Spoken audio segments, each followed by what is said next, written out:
Bom, a nossa aula de hoje é falando sobre o sistema ABO. Dentro dessa aula, a gente vai abordar o sistema ABO, o sistema MN e o fator RH, tá? Bom, os assuntos que vão cair na prova da segunda unidade são sistema ABO, o fator RH e o sistema MN, pleiotropia, interação gênica e cromossomos sexuais, tá? A gente vai fazer uma revisão desses assuntos que a gente já viu.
Bom, o assunto de hoje que a gente vai abordar é o sistema ABO de grupos sanguíneos, tá? O que é esse sistema ABO? São os grupos sanguíneos, que é o A, o B, o AB e o O. Também a gente vai abordar o fator RH, que é positivo ou negativo. E também o sistema MN, que a gente vai conhecer um pouquinho sobre ele e o que é que vai cair na prova, certo?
Bom, sistema ABO de grupos sanguíneos. A herança dos dois tipos sanguíneos do sistema ABO constitui um exemplo de alelos múltiplos na espécie.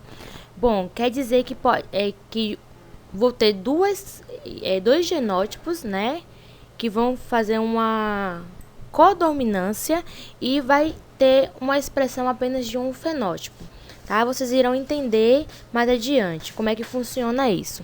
Então, dentro do sistema ABO, de grupos sanguíneos, a gente vai abordar as questões que envolvem genótipo, fenótipo do grupo sanguíneo e as possíveis ligações entre eles, tá?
Bom, como é que se deu a descoberta dos grupos sanguíneos, né? Então, foi por volta de 1900, o médico Karl Landsteiner verificou que quando as amostras de sangue de determinadas pessoas eram misturadas, as hemácias se juntavam, né, formando aglomerados semelhantes a coágulos.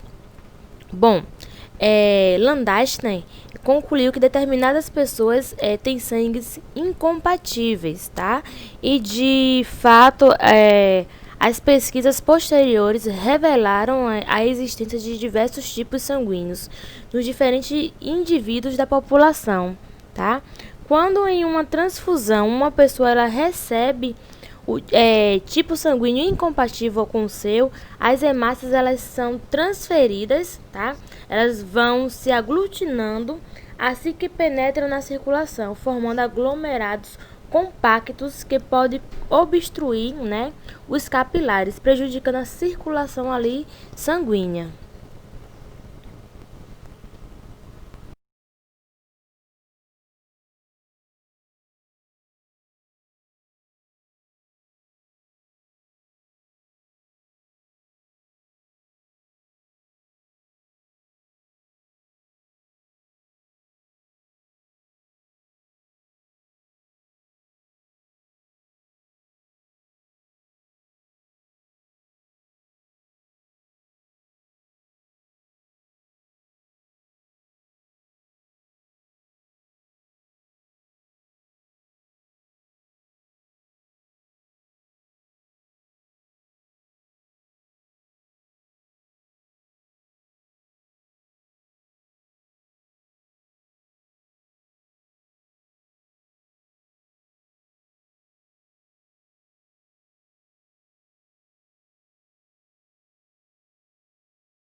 Bom, em relação ao glutinogênio e aglutininas. Bom, no sistema BO, né, gente, existe 4 tipos de sangue, que é o A, o B, a B e o O. Bom, esses tipos são caracterizados pela presença ou não, né, de certas substâncias na membrana das hemácias, os aglutinogênios, tá? E pela presença ou ausência de outras substâncias que são as glutininas no plasma sanguíneo. Existem 2 tipos de aglutinogênios, o A e o B, tá? E 2 tipos de aglutinina, que é anti-A e anti-B. Então, preste atenção aí na imagem e acompanhe a explicação. Pessoas do grupo A possuem aglutinogênio A nas hemácias e aglutinina anti-B no plasma. As do grupo B têm aglutinogênio B nas hemácias e aglutinina anti-A no plasma. Tá? Pessoas do grupo AB têm aglutinogênio A e B nas hemácias, tá? E nenhuma aglutinina no plasma. E pessoas do grupo O não têm aglutinogênio nas hemácias, mas possuem as duas aglutininas anti-A e anti-B, tá? Que é no plasma.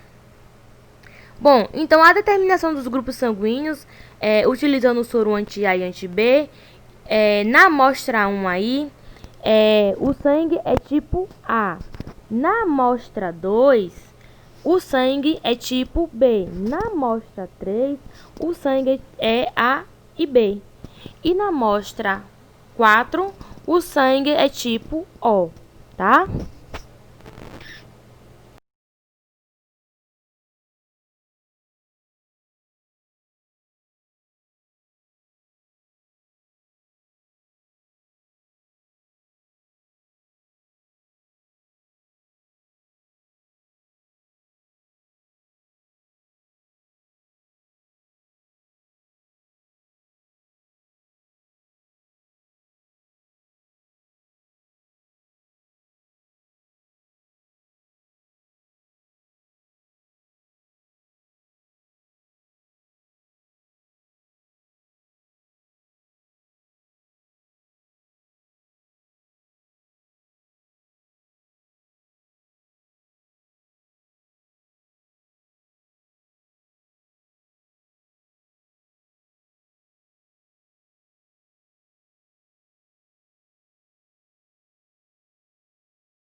Bom, veja na tabela aí, né, que mostra aí no slide, a compatibilidade entre diversos tipos de sangue.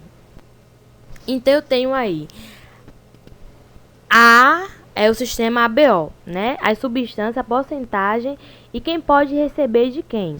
Bom, os tipos AB positivo. Aglutinogênio AB, a glutinina não contém.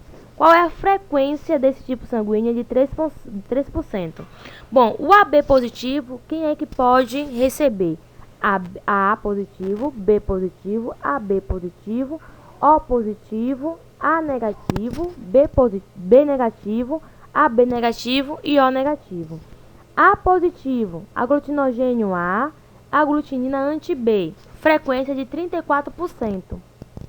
Quem é que pode receber A positivo, O positivo, A negativo e O negativo? Grupo sanguíneo B positivo, aglutinogênio B, aglutinina anti-A, frequência 9%. Quem é que pode receber? B positivo, né? O positivo, B negativo e O negativo. O, né, positivo não contém aglutinogênio, mas tem aglutinina anti-A e anti-B. Então, a frequência dele aí é 38%. Preste atenção que de todos, o O positivo é o que tem a maior frequência, tá? Quem é que pode receber apenas O positivo e O negativo? Bom, agora embaixo aí, aqueles que têm o fator RH negativo. Então, AB vai conter aglutinogênio, lembrando que é o negativo, tá? E não tem aglutinina. Qual é a porcentagem, qual é a frequência dele? É 1%. Então, quem é que pode receber? Todos que têm o fator RH negativo. Tipo sanguíneo A negativo, aglutinogênio A, aglutinina anti-B. A frequência é 6%. Quem é que pode receber? É A negativo e O negativo. O B negativo, aglutinogênio B, aglutinina anti-A, a frequência de 2%. Quem é que pode receber? B negativo e O negativo. Já o O não contém aglutinogênio e a aglutinina é anti-A e anti-B. A frequência dele é de 7%, né? Quem é que pode receber? Só O negativo. Tá? Então, a gente tem a tabela aí bem autoexplicativa para vocês entenderem quem pode receber de quem, tá?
Bom, os tipos possíveis de transfusão sanguínea, tá?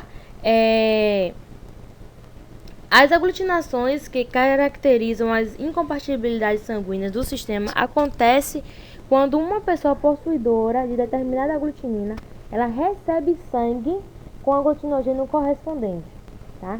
Indivíduos do grupo A não podem doar sangue para indivíduos do grupo B, porque as hemácias A, ao entrarem na corrente sanguínea do receptor B, são imediatamente aglutinadas pelo anti-A nele ali presente.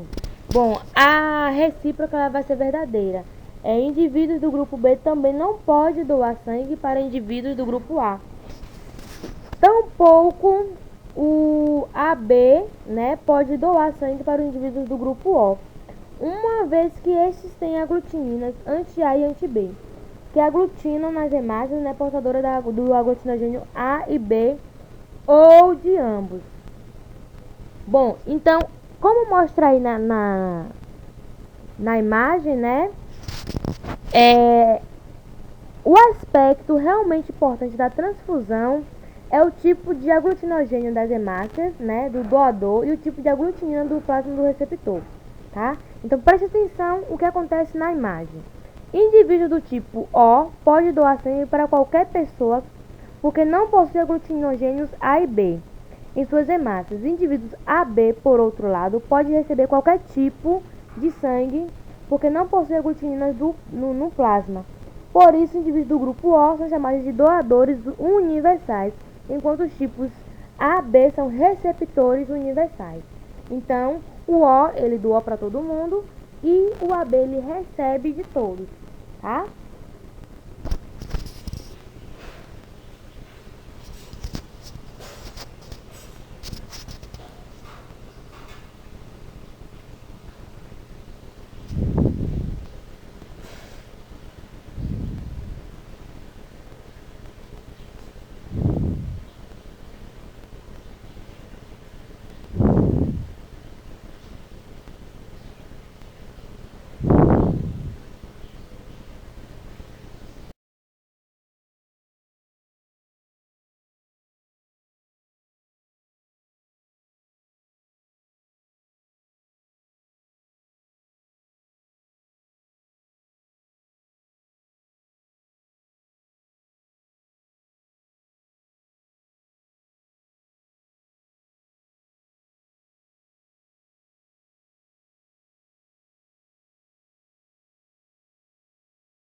Bom, como ocorre a herança dos grupos sanguíneos no sistema ABO?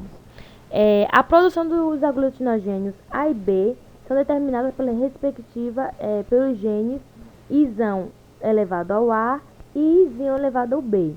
Bom, um terceiro gene chamado Izinho condiciona a não produção dos aglutinogênios, tá? Então trata-se, portanto, de um caso de alelos múltiplos entre os genes Isão A e Isão B, que há codominância, tá? Então Isão A é igual a Isão B, mas cada um deles denomina o gene Izinho. Então, na tabela aí, ó, a gente vai ver o fenótipo e o genótipo. Bom, para ter o fenótipo, né, do grupo sanguíneo A, o genótipo precisa ser Isão A ou Isão A, Izinho, tá? Isso aí, tendo esse genótipo, o seu tipo sanguíneo ele vai ser A. Para ser B, praticamente a mesma coisa, só que ao invés de botar A, eu vou botar B. Isão B ou Isão B, Izinho. E para determinar o AB, eu boto Isão A e Isão B. E para determinar o O, Izinho, que é o recessivo, tá? Bom, a partir desses conhecimentos fica claro que uma pessoa, né, do tipo sanguíneo A recebe sangue do tipo B nas hemácias contidas no sangue doado, né, seria aglutinado pelas as glutininas do tipo B, do receptor e vice-versa.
Bom, sobre o sistema MN de grupos sanguíneos, tá?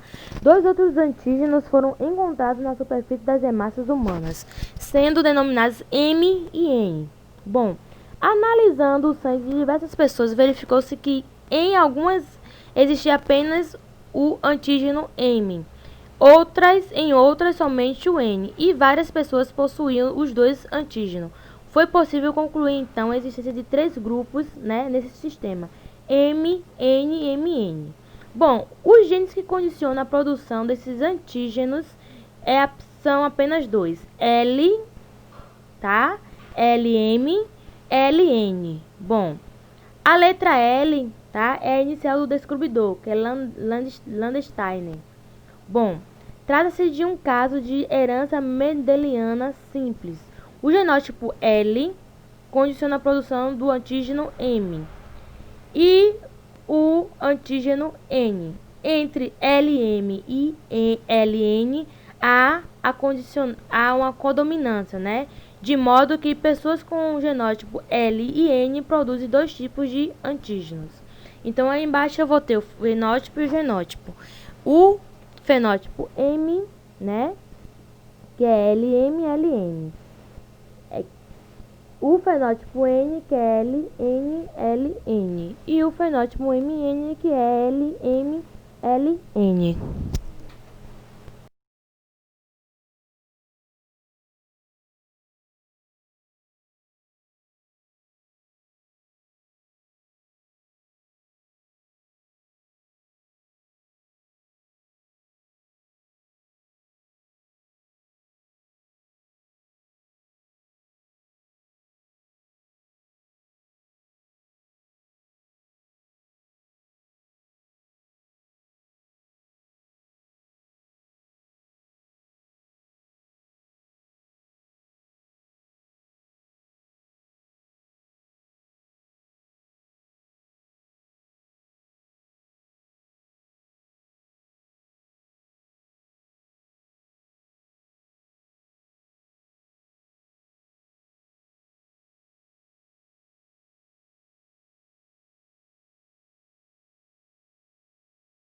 Bom, em relação ao sistema RH de grupos sanguíneos.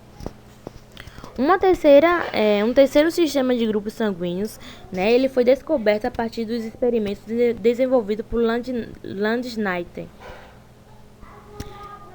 em 1940, tá, com sangue de macaco do gênero Rhesus. Esses pesquisadores eles verificaram que ao se injetar o sangue desse macaco em cobaias, havia produção de anticorpos para combater as hemácias introduzidas, tá? Ao centrifugar o sangue das cobaias, né, obtiveram-se o soro que continha anticorpos anti-RH e que podia aglutinar as hemácias do macaco Rhesus. Bom, as conclusões daí obtidas levaram à descoberta de um antígeno de membrana que foi denominado RH, de Rhesus, que existia nessa espécie e não em outras como as das cobaias, né? E, portanto, ele estimulava a produção de anticorpos denominada anti-RH. Bom, há neste momento uma inferência evolutiva. Se as proteínas que existiam nas hemácias de vários animais podem se assemelhar, isto pode ser um indício de evolução, não é isso? Na espécie humana, por exemplo, né, temos vários tipos de sistema sanguíneo e que podem ser observados em outras espécies, principalmente de macacos superiores. Bom, analisando o sanguíneo de indivíduos da espécie, Landnastner verificou que ao misturar gotas de sangue dos indivíduos com soro contendo anti-RH, cerca de 85% dos indivíduos eles apresentavam aglutinação e pertenciam à raça branca, e 15% não apresentavam. Definiu assim o grupo sanguíneo RH, né, que apresentava o antígeno RH positivo, e o grupo RH negativo, não apresentava o antígeno RH. No plasma, não ocorre naturalmente o anticorpo anti-RH, de modo semelhante ao que acontece no sistema MN. O anticorpo, no entanto, pode ser formado se uma pessoa do grupo RH negativo recebe sangue de uma pessoa do grupo RH positivo. Esse problema nas transfusões de sangue não são tão graves, a não ser que as transfusões ocorram repetidas vezes, como também é o caso do sistema MN, tá?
Bom, três pares, né, em relação ao sistema do RH, três pares de genes estão envolvidos na herança do fator RH, tratando-se, portanto, de casos de alelos múltiplos, tá? Para simplificar, no entanto, considera-se o envolvimento de apenas um desses pares na produção do fator RH, motivo pelo qual passa a ser considerado um caso de herança mendeliana simples. Bom, o gene R dominante determina a presença do fator RH, enquanto o gene R recessivo condiciona a ausência do referido fator. Então, aí na tabela a gente vai ver o fenótipo e o genótipo. R ou R vai determinar o fenótipo RH positivo. Já o genótipo R que é recessivo, determina o fenótipo RH negativo.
A gente vai falar agora sobre doenças hemolíticas do recém-nascido.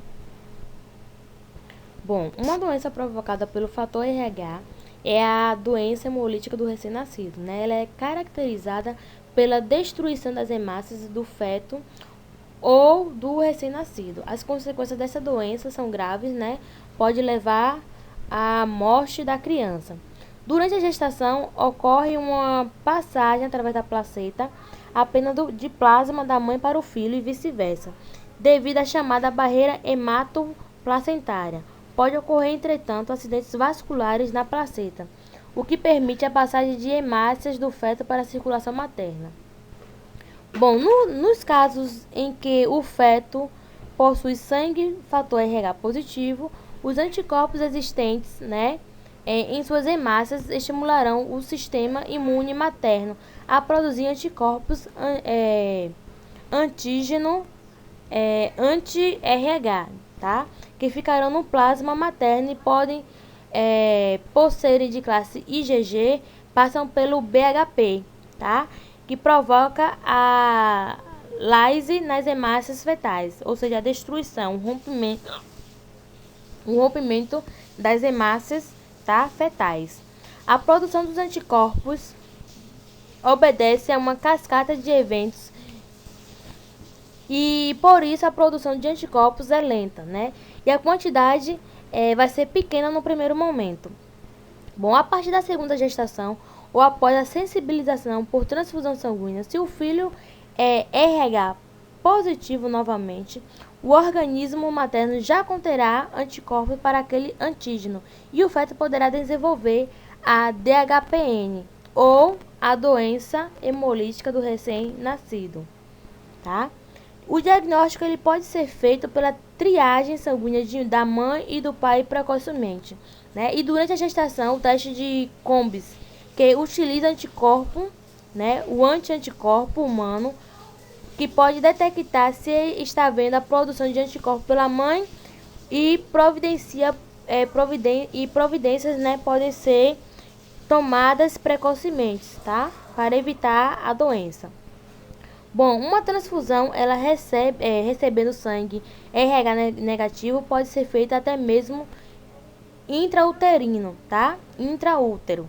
O sangue RH negativo, ele não possui hemácias com fator RH, não podendo ser reconhecidas como estranhas e destruídas pelos anticorpos recebidos da mãe. Após cerca de 120 dias, as hemácias elas são substituídas por outras produzidas pelo próprio indivíduo.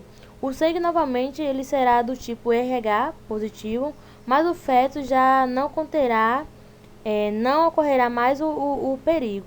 Após o nascimento da criança, toma-se medida profilática, injetando na mãe RH negativo o soro contendo anti-RH. A aplicação logo após o parto destrói as hemácias fetais que possam ter passado pela placenta do nascimento ou do recém-nascido, ou até mesmo antes, tá?